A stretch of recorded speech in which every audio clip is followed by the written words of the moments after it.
మన inner peace YouTube ఛానల్లో అతీష ప్రజ్ఞావేదం సెషన్స్లో ఈరోజు ఎపిసోడ్కి మీ అందరికీ స్వాగతం అండి.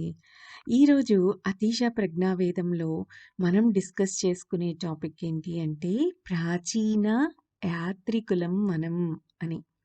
సో కొంచెం ఇంట్రడక్షన్ చెప్పుకొని ఈ టాపిక్ గురించి అప్పుడు అతీష మనకి ఈ టాపిక్లో అందించిన మొదటి సూత్రం ఏమిటో చూద్దాం. మానవుడి యొక్క తీవ్ర కాంక్ష దేనికోసం ఉంటుంది? స్వేచ్ఛ కోసమే కదా!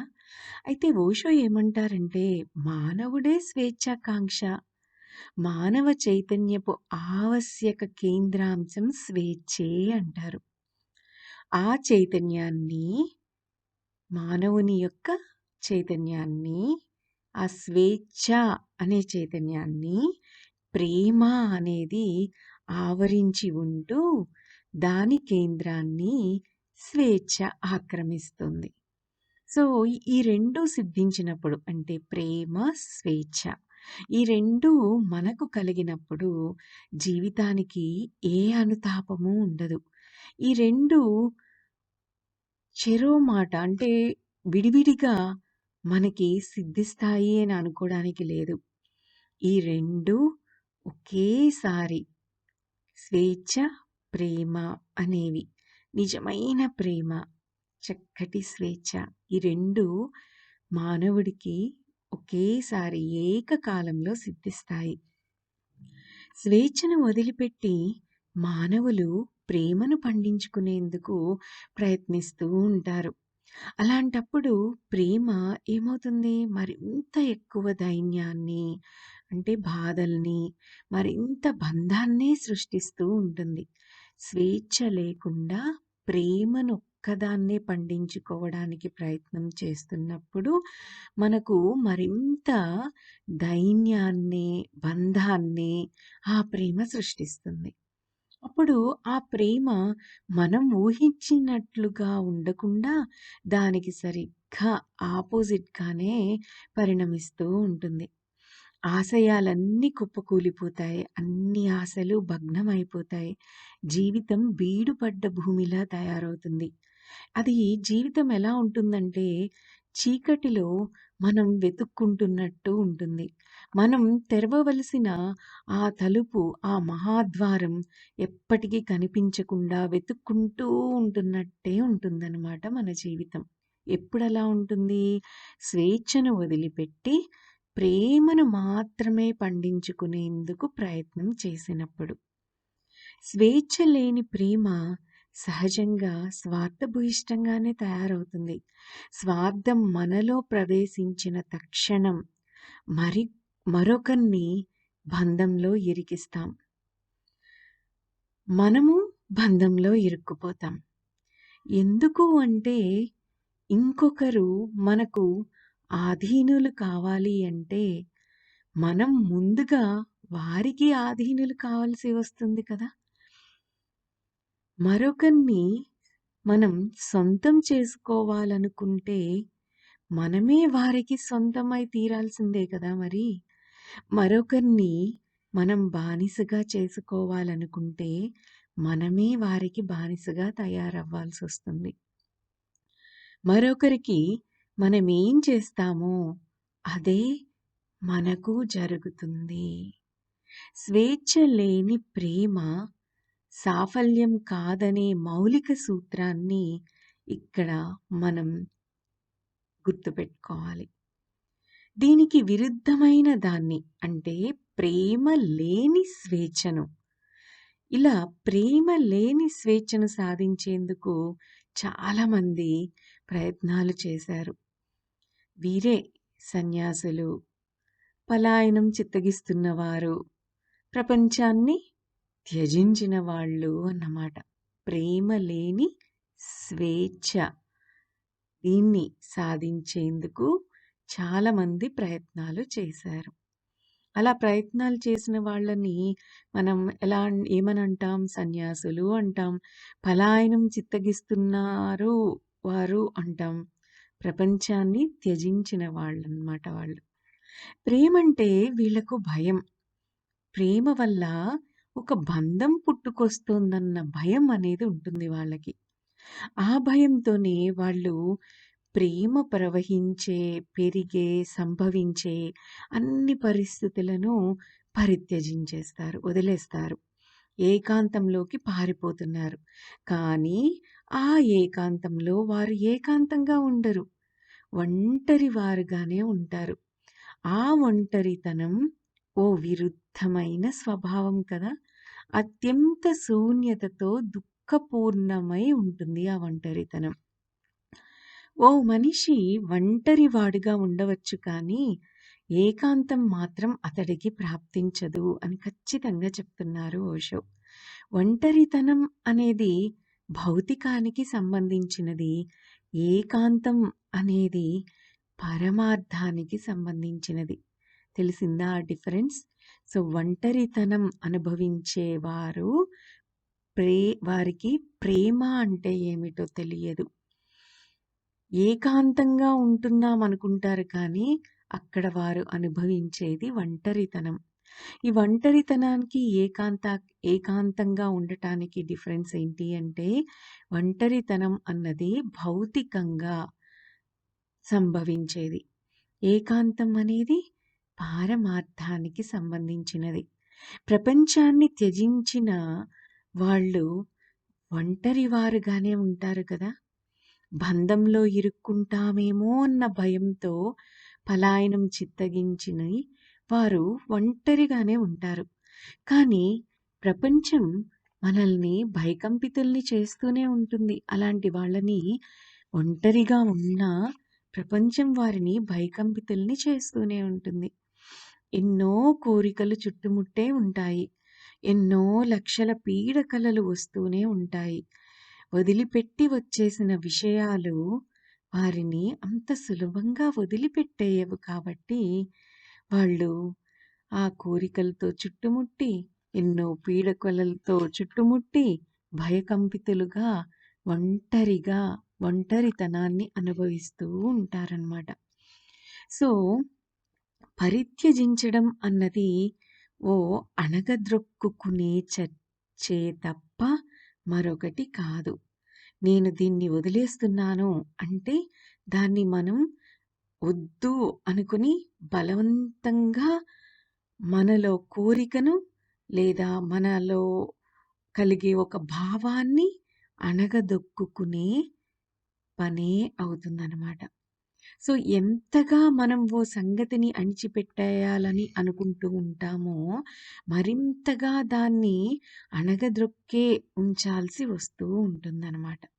ఎంతెంతగా మనం దాన్ని అణిచిపెడతామో, అంతంతగా దాని బలం పెరుగుతూ ఉంటుంది. మన కలలో అవి చెలరేగుతాయి. మన భ్రమలో అవి చక్కగా పేటరేగిపోతూ ఉంటాయి. మఠవాసం చేస్తున్న వాళ్ళల్లో భయంకరమైన భ్రమలు తయారవుతూ ఉంటాయి. హిమాలయ పర్వత గుహలకు చేరుకునే ప్రయత్నాలను చేసేవారు అతి త్వరగానో, కాస్త నెమ్మదిగానో సత్యంతో సంబంధాన్ని తెగిపోయిన వారే అవుతారు. ఖచ్చితంగా చెప్తున్నారు ఈ విషయాన్ని ఓషో. వాళ్ళు వాస్తవాలను, ప్రత్యేక వాస్తవాలను, అభూత కల్పనలైన వాస్తవాలను, కట్టుకథలైన వాస్తవాలను వాళ్ళే సృష్టించుకోవడం ప్రారంభిస్తారని చెప్తున్నారు ఓషో. క్రైస్తవుడు క్రీస్తుతో మాట్లాడతాడు కదా! తన ఒంటరి గుహలో క్రీస్తును సృష్టించేసుకుంటాడు.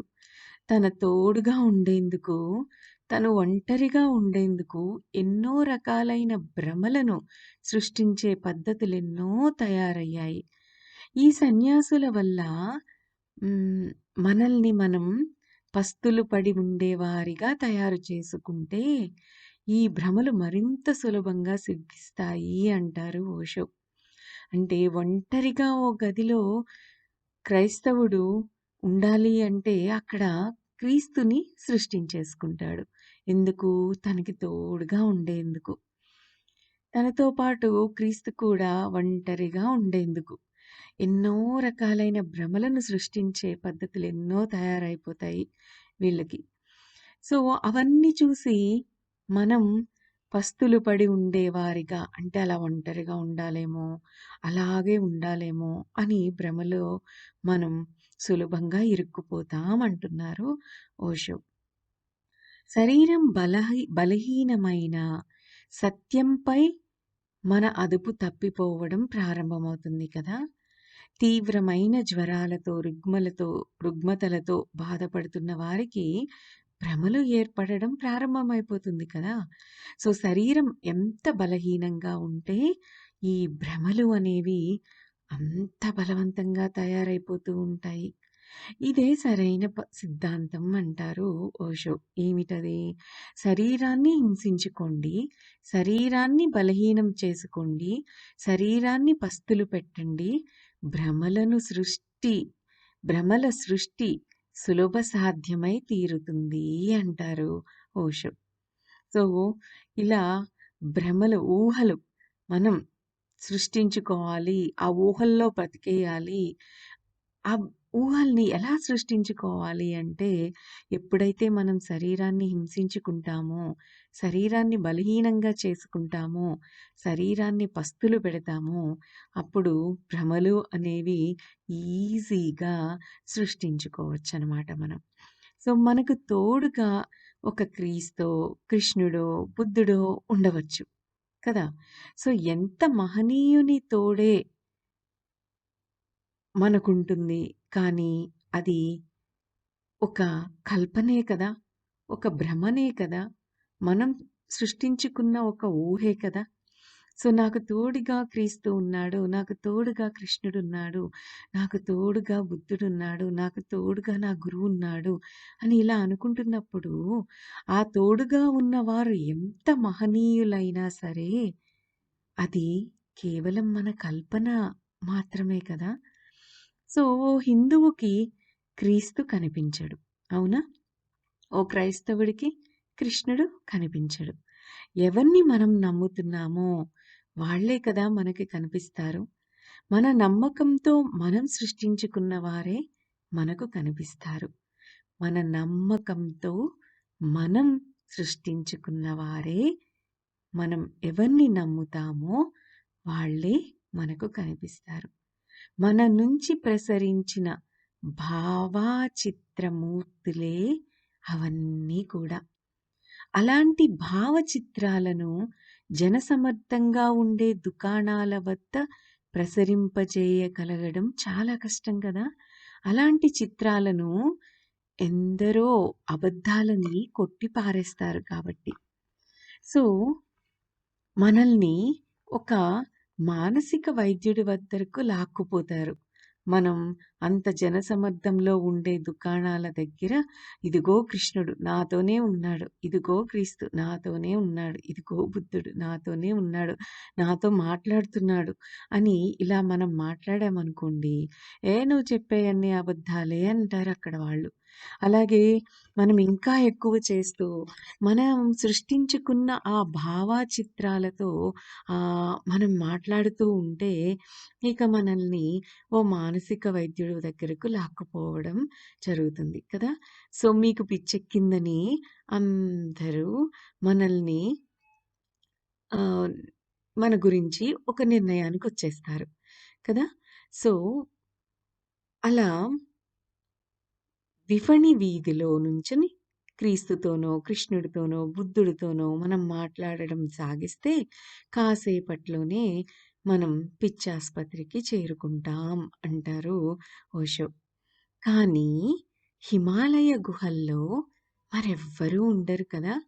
మన హృదయం రంజిల్లే ఏ రూపాన్నైనా ఆ గుహల్లో మనం ఇష్టం వచ్చినట్లు చక్కగా సృష్టించుకోవచ్చు కదా! ఒంటరితనం ఒక దైన్యం. ఆ దైన్యంలో మనుషులు తమ భ్రమలనే సత్యాలని విశ్వసిస్తూ ఉంటారు. తమకో తోడును తెచ్చుకుంటారు. కానీ ఇది ఒక రకమైన పిచ్చే అంటారు ఓషో. ఒకవైపు మనిషి ఉన్నాడు. ప్రాపంచికమైన మనిషి అతడు. కదా! ఒకవైపు మనిషి ఉన్నాడు అనుకుందాం. ప్రాపంచికమైన మనిషి అతడు. అంటే స్వేచ్ఛ లేని ప్రేమ కోసం వెతికాడనమాట ఆ మనిషి. అండ్ ఫెయిల్ అయ్యాడు. అతడి జీవితం ఎందరో మనుషులతో సుదీర్ఘ బానిసత్వమే. ఎన్నో విషయాలతో పరాధీనమే. అతడు గొలుసులతో బంధింపబడే ఉన్నాడు. తనువు, మనసు, ఆత్మ అన్నీ బంధంలోనే ఉన్నాయి. ఓ క్షణమాత్ర కాలంలో కూడా అతడికి స్వేచ్ఛ అనేది లేదు. ఆ వైఫల్యం ఈ మానవులెందరిలోనో ఏర్పడి ఉంది. ఆ వైఫల్యంలో మానవులెందరో చిక్కుకునే ఉన్నారు అంటారు ఓషో. ఇది నిజమే. ఒక్కసారి ఆలోచించండి. స్వేచ్ఛ లేని ప్రేమ కోసం వెతికేవాడు ఫెయిల్ అవుతాడు. అతడి జీవితం ఎలా ఉంటుంది? ఎందరో మనుషులతో ఒక సుదీర్ఘమైన బానిసత్వం లాగానే ఉంటుంది. ఎన్నో విషయాలతో పరాధీనమే ఉంటుంది. అంటే ఎలా ఉంటాడు అతను? గొలుసులతో బంధింపబడే ఉంటాడు. అతని శరీరము, మనసు, ఆత్మ అన్నీ కూడా ఆ బంధంలోనే ఉంటాయి. అతనికి స్వేచ్ఛ అనేది ఒక్క క్షణం కూడా ఉండదు. సో, ఇలాంటి వైఫల్యమే ఎందరో మానవులు ఫేస్ చేస్తున్నారు. అలాంటి వైఫల్యంలోనే ఎంతో మందిమి చిక్కుకునే ఉన్నాం. కొందరు ప్రపంచాన్ని తప్పించుకుంటున్నారు. తమ దైన్యాన్ని గమనించి అర్థం చేసుకొని దానికి మరో అంతరంగా ఉన్న స్వేచ్ఛను అన్వేషిస్తున్నారు. ఆ స్వేచ్ఛే ఏమిటి? మోక్షం, నిర్వాణం. కానీ వారు పిచ్చివారే అవుతున్నారు. ఉన్మాదులే అవుతున్నారు. వారు తమ కలలలోనే జీవితాన్ని ప్రారంభిస్తారు. ఆ ఒంటరితనం దుర్భరమైంది కనుక తోడు కోసం దేన్నో సృష్టించుకోవాల్సి వస్తుంది వారికి అని అంటున్నారు ఓషో. సో, ఈ 2 అంతరాల ప్రవృత్తులు అంటే ఏంటా 2 అంతరాల ప్రవృత్తులు? ప్రేమ లేని స్వేచ్ఛ, అలాగే స్వేచ్ఛ లేని ప్రేమ. ఈ 2 కూడా విఫలమయ్యాయట. మానవత్వం ఇప్పుడు దార్లు కలిసే చోట నిలబడి దిక్కు కోసం చూస్తోంది. జంక్షన్‌లో నిలబడి ఎటు వెళ్ళాలో, ఎక్కడికి వెళ్ళాలో తెలియక చూస్తుంది. ఎక్కడికి వెళ్ళాలి? గతం సర్వనాశనమే అయిపోయింది. గతం చెల్లో చేసిన పనులన్నీ తప్పులే అయిపోయాయి. అంతం అయిపోయిన దారుల చివరికే మనల్ని తీసుకొచ్చి ఆపేశాయి.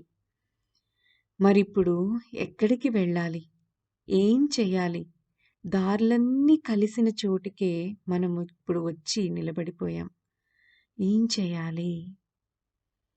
అతీష వద్ద మనకు అందించబడేందుకు ఒక మహత్తరమైన సందేశం సిద్ధంగా ఉంది. ఆ సందేశమే బుద్ధులందరి సందేశం. ముక్తులైన వారందరి సందేశం కూడా అదే. వారి బోధ ఏమిటి అంటే ప్రేమ, స్వేచ్ఛ 2 డిఫరెంట్ కాదు. విభిన్నమైన అంశాలు కావు. ఆ రెండిటిలో వేటిని మనం ఎంచుకొని స్వీకరించేందుకు వీలు లేదు. కావాలి అంటే ఆ రెండిటిని కలిపే తీసుకోవాలి. వద్దు అనుకుంటే ఆ రెండిటిని వదిలేయాలి. అంతే తప్ప రెండిటిలో ఏ ఒక్కదాన్నో మాత్రమే కోరుకోగల వీలు మాత్రం మనకి లేనే లేదు. ఇదే అతీశం మనకి అందించే ఒక మహత్తరమైన సందేశం. బుద్ధుళ్ళు అందించే ఒక సందేశం. ముక్తులైన వారందరూ అందించిన సందేశం. ఏంటది? ప్రేమ, స్వేచ్ఛ. 2 వేరు వేరు కాదు. ఏదో ఒకటి మేము ఫాలో అవుతాం, ఇంకో దాన్ని వదిలేస్తాం అంటే కుదరదు. తీసుకుంటే రెండిటిని కలిపే తీసుకోవాలి ప్రేమను, స్వేచ్ఛను. లేదు అనుకుంటే ప్రేమను, స్వేచ్ఛను రెండిటిని వదిలిపెట్టేయాలి. అర్థమైంది కదా? సో, ప్రేమ ఆవరణం స్వేచ్ఛ కేంద్రం. ఇది అతీష మనకి అందిస్తున్న సూత్రం అన్నమాట. సో, దీని గురించి మనం మన నెక్స్ట్ ఎపిసోడ్‌లో చక్కగా డిస్కస్ చేసుకుందాం. దట్స్ ఆల్ ఫర్ టుడే అండి. Have a great day. Thank you. Thank you. Thank you.